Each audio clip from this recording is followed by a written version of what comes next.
बिस्मिल्लाहिर्रहमानिर्रहीम। अस्सलाम वालेकुम माय यूट्यूब फैमिली, कैसे हैं आप सब? उम्मीद करती हूँ आप सब बिल्कुल खैरियत से होंगे।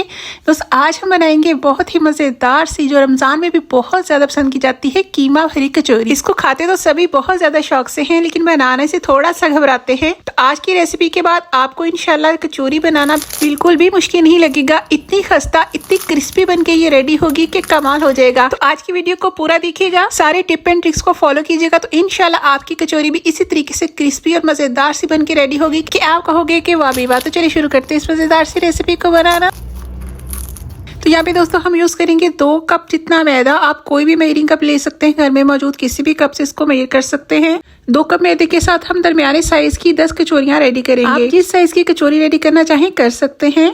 इसमें हम शामिल करेंगे 1 चाय का चम्मच नमक, 1 चाय का चम्मच ही हम इसमें शामिल करेंगे अजवाइन। अजवाइन इस तरह की फ्राइंग वाली आइटम्स में जरूर यूज किया करें, ये फ्राइंग वाली आइटम्स को ज़ुद हज़म बनाती है। नेक्स्ट हम इसमें शामिल करेंगे 4 टेबलस्पून घी। 4 टेबलस्पून घी ले लीजिएगा, घी यूज करेंगे, ऑयल यूज नहीं करेंगे यहाँ पे।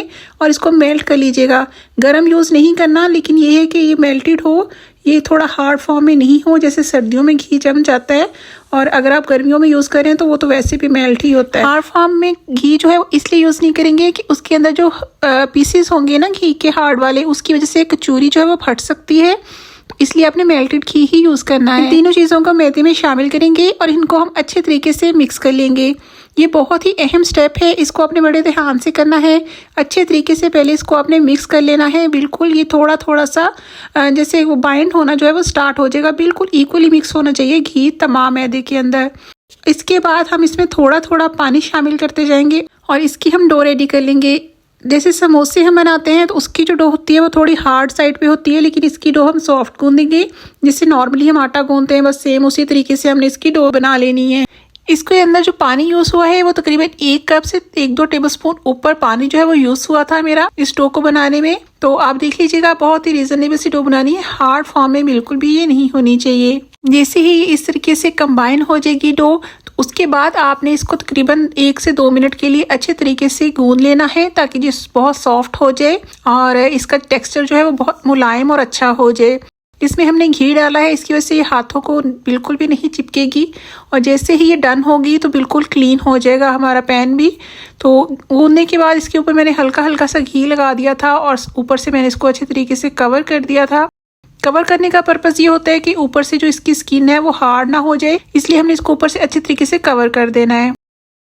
अब हम इसको कवर करके रख देंगे तकरीबन आधे घंटे के लिए, और ताकि अच्छे से सेट हो जाए उतनी देर हम जो है वो इसके लिए चिकन रेडी कर लेते हैं। चिकन रेडी करने के लिए यहाँ पे मैंने लिया है दोस्तों 3 टेबलस्पून ऑयल, और बहुत ज़्यादा ऑयल शामिल नहीं करेंगे यहाँ पे।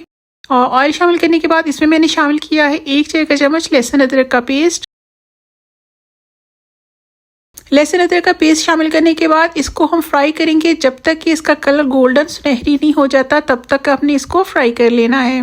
बहुत ही इजी रेसिपी है दोस्तों। इस रेसिपी से तो आप फर्स्ट टाइम में भी बनाओगे ना तो बहुत ही अच्छी कचौरियां बन के रेडी होंगी। यहाँ पे जो लहसुन है वो गोल्डन कलर में आ चुका है। अब हम इसके अंदर शामिल करेंगे चिकन का कीमा। कीमा यहाँ पे मैं 300 ग्राम यूज कर रही हूँ।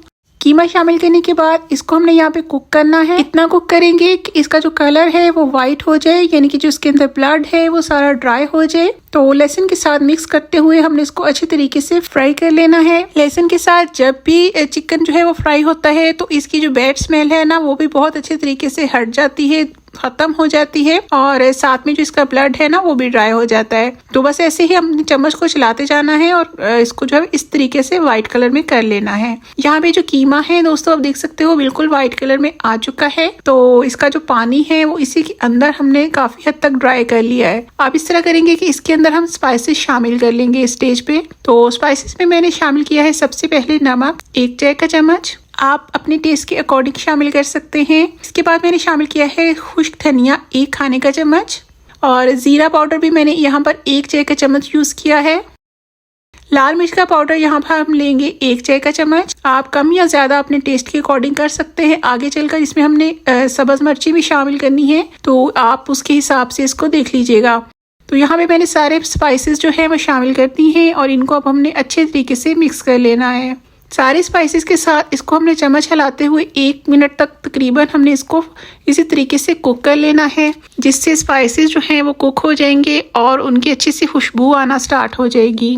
जैसे ही 1 मिनट कंप्लीट हो जाएगा तो उसके बाद अब हम इसको ढक कर रख देंगे तकरीबन 15 से 20 मिनट के लिए।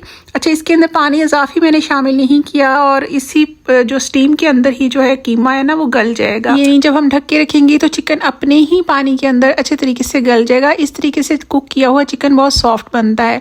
अच्छा, जब आपने कुक करना है तो आपने इसकी फ्लेम जो है वो बिल्कुल स्लो कर देनी है, यानी जो दम वाली फ्लेम है उसके ऊपर आपने इसको कुक करना है। जाहिर है हम इसमें हमने पानी शामिल नहीं किया तो इसको हम हाई फ्लेम पे कुक नहीं करेंगे। पानी मजीद शामिल करने से चिकन जो है वो थोड़ा सा हार्ड हो सकता था, तो इसलिए हमने पानी शामिल नहीं किया। तो इस टाइम पे बहुत ही सॉफ्ट चिकन जो है वो बन के रेडी हो गया माशाल्लाह से। इसके अंदर मैंने शामिल की है एक प्याज दरमियाने साइज की, अच्छे से चॉप कर लेनी है आपने। जैसे ही दम से हमने ढक्कन ओपन करना है तो फ्लेम हमने जो है वो मीडियम हाई कर देनी है, क्योंकि अब हमने प्याज शामिल की है। तो इससे ये होगा कि अगर हम लो फ्लेम पे जो है वो प्याज को कुक करेंगे तो प्याज हमारी जो है वो पानी छोड़ सकती है, जिससे हमारा जो मटेरियल है वो थोड़ा सा यानी कि सॉफ्ट हो सकता है, सॉगी हो सकता है। तो इसलिए हमने मीडियम टू हाई फ्लेम पे प्याज के बाद इसको जो है वो मिक्स करना है।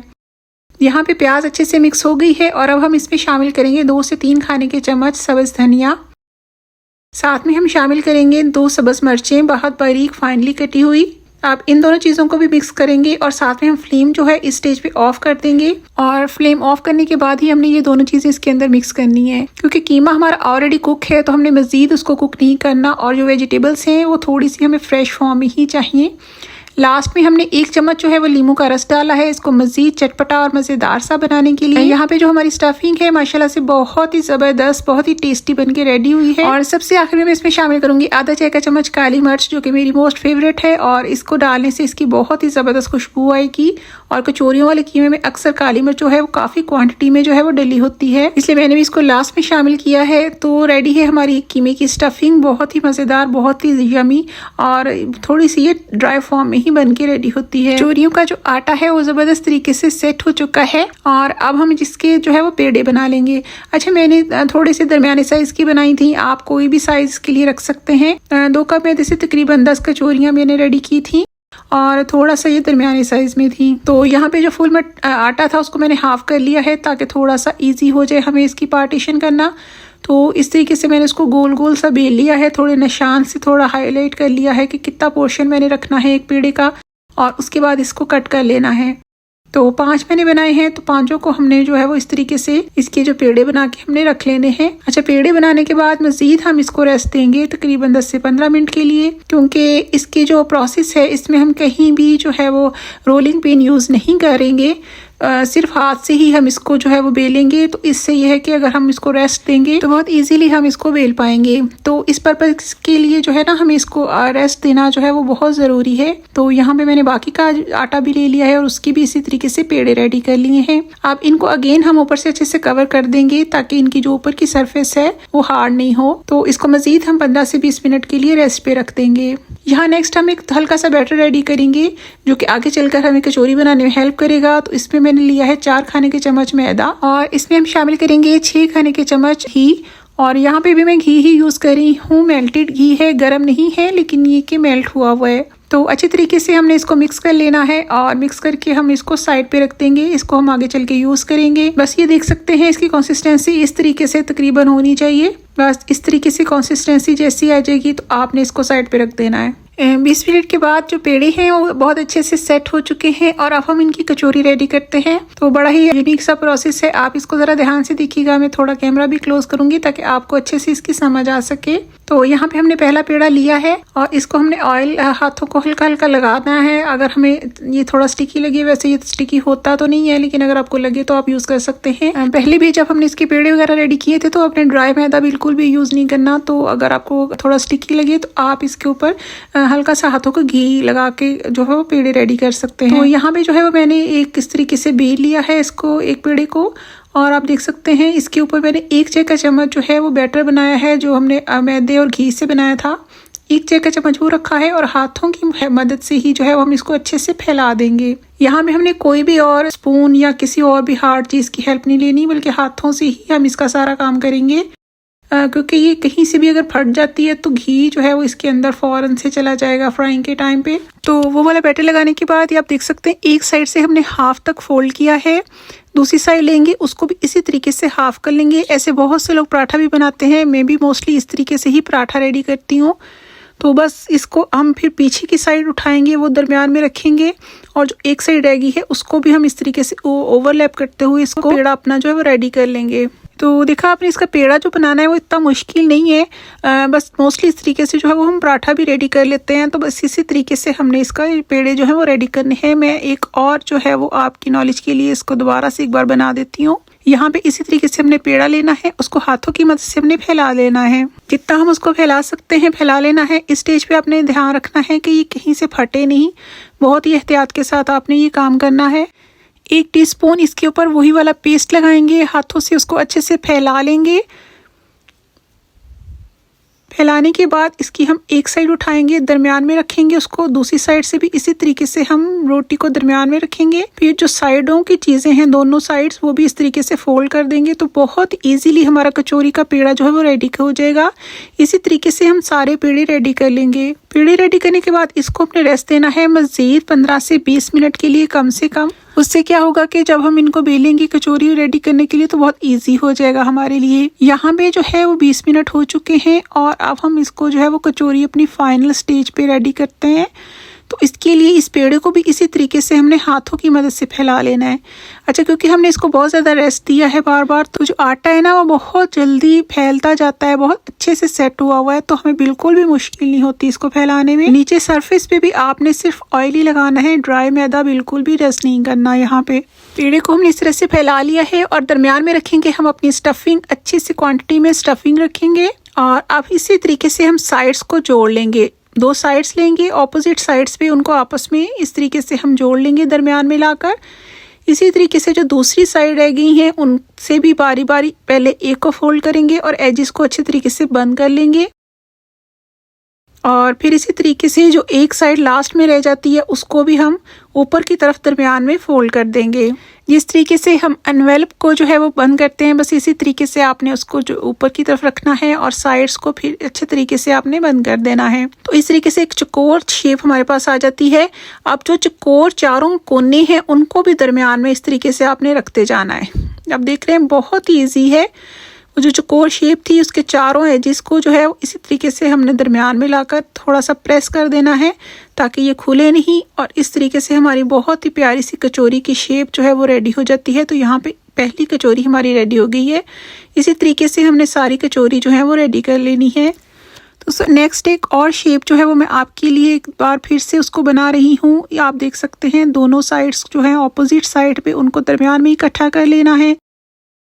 फिर जो 2 साइड्स रह जाएंगी उनको भी बारी बारी हमने दरमियान में लेके आना है और उसके जो एजेस बनेंगे आपने उनको अच्छे से सील कर देना है। ये बहुत आराम से सील हो जाएंगे, इनको कुछ भी अलग से लगाने की ज़रूरत हमें नहीं पड़ेगी। तो जो लास्ट बिल्कुल रह जाता है उसको भी दरमियान में कर लेंगे। तो ये चौकोर सा एक हमारे पास जो है वो पीस रेडी हो जाएगा। और बिल्कुल लास्ट का जो स्टेप है वो जो भी 4 कोने हैं बस उनको भी हमने इस तरीके से बारी बारी दरमियान में इकट्ठे कर देना है। थोड़ा सा प्रेस कर देना है ताकि वो अच्छे से स्टिक हो जाए और कचौरी की शेप जो है वो ख़राब नहीं हो। तो इसी तरीके से आपने सारी कचौरियाँ जो है वो रेडी कर लेनी है। यहाँ पे जो है वो दोस्तों मटेरियल जो है वो कुछ जो है वो बच गया था, क्योंकि मैंने थोड़ा सा मटेरियल जो आपको क्वांटिटीज़ बताई है ना उससे थोड़ा ज़्यादा बनाया था। अब मैं इनको फ्रीज़ कर लूँगी। इसके साथ जो है वो कीमे वाले समोसे भी रेडी किए जा सकते हैं, या फिर नेक्स्ट टाइम कचौरी बनाना हो तो मेरे लिए काफ़ी आसानी होगी। तो इसको आप फ्रीज़ भी कर सकते हैं, एक टाइम में ज़्यादा मटेरियल बनाकर भी रख सकते हैं, तो बिल्कुल ठीक रहेगा ये। अब हम रेडी कर लेते हैं अपनी कचौरियाँ। 15 मिनट का मैंने इसको रेस्ट ही दिया था। अब हम एक एक कचौरी उठाएंगे, ऊपर से उसको थोड़ा सा प्रेस करेंगे और इस तरीके से हम इसको ऑयल के अंदर शामिल करते जाएंगे। ऑयल को जो है वो बिल्कुल मैंने मीडियम टू लो फ्लेम पे गर्म किया है। आप चेक कर सकते हैं कि जब मैं कचौरी इसके अंदर ऐड कर रही हूँ तो ये बिल्कुल भी तेज़ी से पकना स्टार्ट नहीं हुआ, बल्कि स्लोली ये पकना स्टार्ट हुआ है। अगर आप चाहते हैं कि आपकी कचौरी बहुत ही ज़बरदस्त सी बन के रेडी हो, बहुत ही क्रिस्पी और खस्ता बने, तो आपने क्या करना है कि आपने फ्लेम को बिल्कुल स्लो रखना है, यानी कि मीडियम टू लो की साइड पे ही ज़्यादा हो और बिल्कुल स्लोली इसको पकने देना है। 15 मिनट तक तकरीबन एक साइड को आपने बिल्कुल स्लोली पकने देना है। इसमें जल्दी बिल्कुल नहीं करेंगे वरना वो रिजल्ट नहीं आएगा जो एक अच्छी कचौरी का होता है। तो आपने इसको पकते रहने देना है और साथ साथ इस तरीके से इसके ऊपर आपने घी इस तरीके से डालते जाना है। ये बहुत ही ज़बरदस्त टिप है। इसके ऊपर जब आप इस तरीके से घी डालेंगे ना तो ये ऊपर को फूलेंगी और हमारी कचौरियाँ बहुत ही ज़बरदस्त और फूली फूली सी बन के रेडी होंगी। बस आपने ये करना है कि आपने किसी सॉफ्ट स्पैचुला की हेल्प से इनके ऊपर घी बस इस तरीके से डालते रहना है और जब एक साइड से ये ब्राउन हो जाएंगी लाइट सा तो फिर आपने इनकी साइड चेंज करनी है। अच्छा, यहाँ पे जो है ना हो चुके हैं तकरीबन 12 से 14 मिनट और मैं इनकी साइड्स जो है वो चेंज कर रही हूँ। तो यहाँ पे कुछ मज़े की हुई चीज़ के यहाँ पे सारी कचौरियाँ तो साइड जो है वो उनकी चेंज हो गई इजीली, जो बाकी 4 थी, लेकिन जो 2 कचौरियाँ थी इन्होंने मुझे बहुत तंग किया। ये बिल्कुल भी अपनी साइड चेंज नहीं कर रही थी, बल्कि एयर इतनी ज़्यादा इसके अंदर चली गई थी कि वो बिल्कुल भी फोल्ड नहीं रह पा रही थी। तो फिर मैंने ऐसा किया कि उनके ऊपर जो था वो स्पैचुला को रख दिया लाइट सा, ताकि ये नीचे वाली साइड से भी जो है ना वो अच्छे से कुक हो सके, क्योंकि ज़ाहिर कुक तो हमने उनको करना था। तो लेकिन ये कि बहुत ही तंग कर रही थी ये, तो इस तरीके से मैंने उनके ऊपर जिस तरीके से स्पैचुलास रख दिए थे। तो फिर ये जब कुक हो गई तो तब फिर मैंने इनको उठा लिया था। तो दोस्तों उतना ही टाइम जो था वो मैंने दूसरी साइड को भी दिया था। आप देख सकते हैं कितनी मज़े की ज़बरदस्त बहुत ही शानदार सी हमारी कचौरियाँ रेडी हो गई हैं। अगर मेरी वीडियो आपको पसंद आई है तो वीडियो को लाइक और शेयर भी आपने ज़रूर करना है। तो यहाँ पे हमारी बहुत ही ज़बरदस्त से कलर में कचौरियाँ रेडी हो गई हैं और अब हम इनको निकाल लेते हैं घी से। इतनी ज़बरदस्त, इतनी क्रिस्पी और इतनी कुरकुरी बन के ये रेडी हुई थी कि बहुत ही ज़बरदस्त ये लग रही थी। टेस्ट भी बहुत ही लाजवाब बना था। आपने इस रेसिपी को ज़रूर ट्राई करना है, मुझे बताना है कि आपको ये कैसी लगी रेसिपी। तो तैयार है हमारी मज़ेदार कुरकुरी और क्रिस्पी सी कचौरियाँ, कीमा कचौरियाँ, जो कि बहुत ही टेस्टी और लाजवाब बन के रेडी होती हैं। घर में बनाएंगे तो जाहिर है कि हम उसको बहुत ही साफ़ तरीके से रेडी करेंगे, जो कि बाज़ार में अक्सर इन चीज़ों का ख्याल नहीं रखा जाता। तो आज के बाद आपने कचौरियाँ बाज़ार से बिल्कुल भी परचेज़ नहीं करनी, बल्कि इस रेसिपी से आपने इनको ट्राई करना है। और अभी मैं आपको दिखाती हूँ कि ये किस कदर ज़बरदस्त बन के रेडी हुई है। आप इसका टेक्सचर चेक करें, ऊपर से ही नज़र आ रहा है कि ये कितनी क्रिस्पी बन के रेडी हुई है माशाल्लाह से, बहुत ही ज़बरदस्त। और इसका क्रंच चेक करें,